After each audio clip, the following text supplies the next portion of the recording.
Die Rise is an incredibly unique map with a one-of-a-kind layout and thrilling gameplay additions and improvements from Transit that can be seen all over the map. There is a lot to discuss when it comes to Die Rise and the quality of the map and how these improvements and great content additions are kind of wasted in general on this map. Welcome back into the Zombies retrospective ranking series. Today we will be talking about the second major map on Black Ops 2 Zombies. Die Rise continues the trend of the Jimmy Zielinski maps on this game. This map is an important step towards reaching the sandbox experience that I feel like Zielinski was going for. We also have a continuation of our Victus crew and their story as the Maxis and Richtofen continue to fight for control and the fate of the Earth. We get a cutscene at the start of the map, and from this point on we get a cutscene from pretty much every map from here on out, so I'll no longer be giving bonus points for specific cutscenes, but specific cutscenes may also get negative points depending on... there's one example I have in the future. I'll talk about it when I get to it. This shows the continued innovation and improvements that have been made on the narrative delivery since the beginning of the mode. The first major point I would like to discuss is the map's layout and the pure size and scale of this map. This map compared to Transit may not feel all that big, but when you look at it from the viewpoint of every other map before Transit, this map has always felt huge to me in particular. The map takes place on two different gigantic skyscraper buildings that seem to have collapsed in on each other. To speak to the size of these buildings, it looks like you are miles above the cloud layer for the entirety of the map, which should speak to the pure size of these buildings. The main issue that comes with this is very similar to an issue that was shared with Transit, and that is the dead space.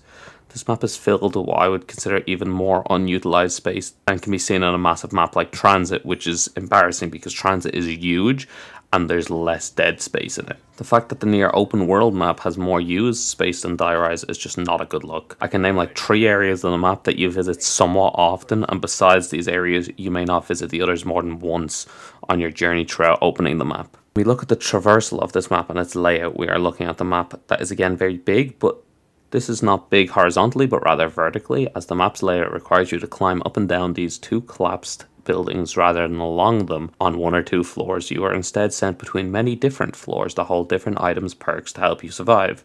The layout overall is not great. As I mentioned previously, we have dead space, but we also have many other issues with this layout. Unless you are very skilled with certain traversal items, there are certain areas of the map that are points of no return when you go too far down. There is no way to get back up unless you do a full map loop.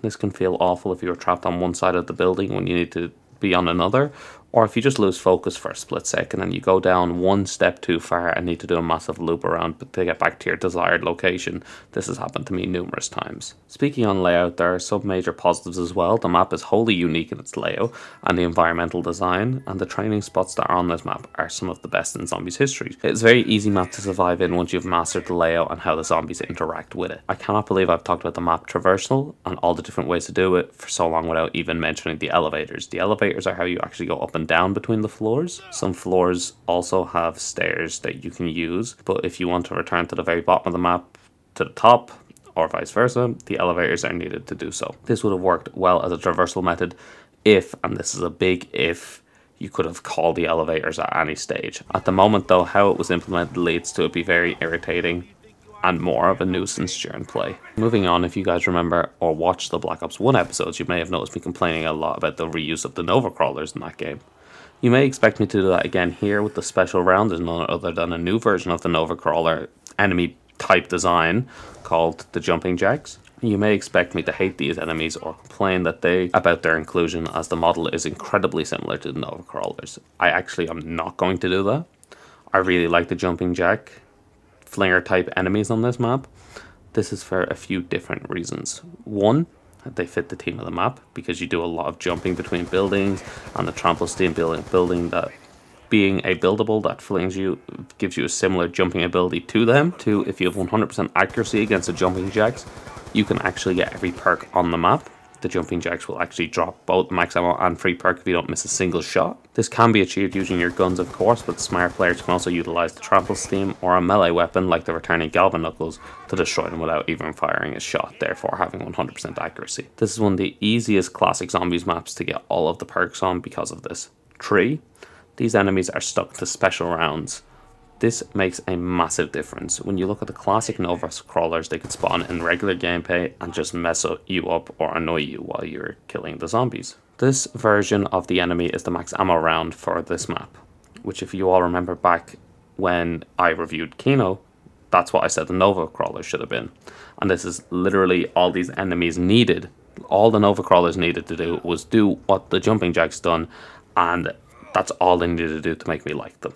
Overall, their inclusion on this map is just a massive W all around. The next thing I would like to talk about are the buildables on this map, which are an improvement from the ones that are available on Translate, mainly because they don't require a turbine to run them. The Trample Steam is one of my favourite buildables that Treyarch has ever made, and is an absolute godsend, and is 100% required for you to get any form of enjoyment out of this map. Not only does this make map traversal somewhat bearable, but it also used to get all the perks if you choose to go that way with the Jumping Jacks, and in some of the Easter egg steps. The Trample Steam is an incredibly fun buildable that adds to the overall experience. Now of course you need to look out for making sure that your buildable parts don't get stuck under the map, soft locking you from building this, like what happened to me in my game while I was getting the gameplay. The next thing I would like to talk about is the Wonder Weapon. This map has one of the best Wonder Weapons ever made if your goal is to only reach round 100. Pre-patch, this is probably the best Wonder Weapon ever made, but even now it's still really, really good. It's still amazing. It's a weapon that, if used in the right spot, can clear a round in just a few shots, making Diarize a very handy map to attempt to high round, as the setup is not even that intense. A great Wonder Weapon to help lift up this map. This map also introduces a new perk. This is another case similar to that of Transit, in my opinion, where they needed to make a perk to combat the size, scale, and layout of the map. Who's Who essentially allows you to come back to life and revive your bleeding out corpse on the floor in order to keep your perks and guns. In my opinion, it's not the best perk ever introduced, probably one of the worst, to be honest, but you can see why they included it on this map, as it is one of the hardest maps to traverse, and if your teammate is on the other side of the map or just gone past one of them points in overturn, there's a likely to be a 0% chance that they will ever reach you in time. So it does have its added context, like it has its reason to exist, and that is mainly for a co-op focus. I'm not really sure if there is a strategy for it on solo, but I wouldn't use it personally. The last thing I'd like to talk about is the Easter egg. This continues on from Transit and having multiple paths to complete a Maxis and Richthofen Easter egg. Just like Transit, both Easter egg sides aren't very good. They kind of suck. There's no real way to say it other than that. The Easter eggs on both of the first Victus maps have just been super lackluster, with boring steps and dull mechanics.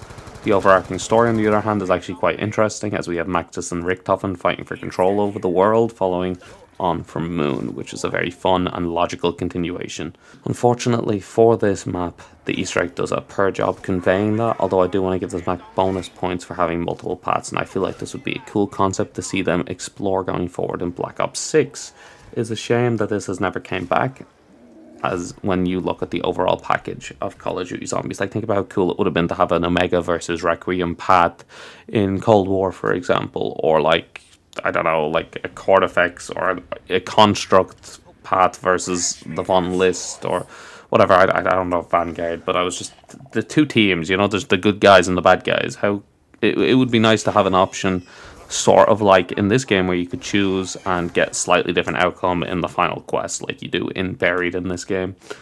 I just think that would be a somewhat interesting gameplay mechanic, and just a fun way to spice up the maps overall. So overall, I had less to say about Diarize than I did Transit, a map that arrived, in my opinion, at the exact time it needed to be in order to make itself look better than it actually is. I did end up having a lot of fun playing this map for the gameplay, and there is a certain amount of enjoyment that you can take from it. It does offer a kind of one-of-a-kind experience, and a lot of the map unique mechanics are very impressive and hard to find even relatively replicate anywhere else in any of the Call of Duty Zombie games, except for maybe Advanced Warfare, which does play somewhat with verticality.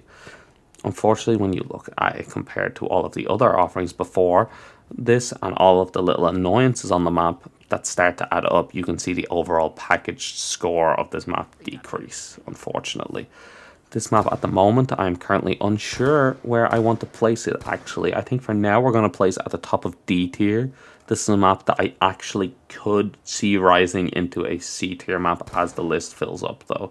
This is one of the ones where I'm not 100% confident in my placement at the minute. I think we need to get more of a look at some of the worst games. For example, fucking World War II and Advanced Warfare, and I genuinely I could see this sneak its way into a mid to low C tier, but for now we're gonna slap it right down in D tier, top of D tier.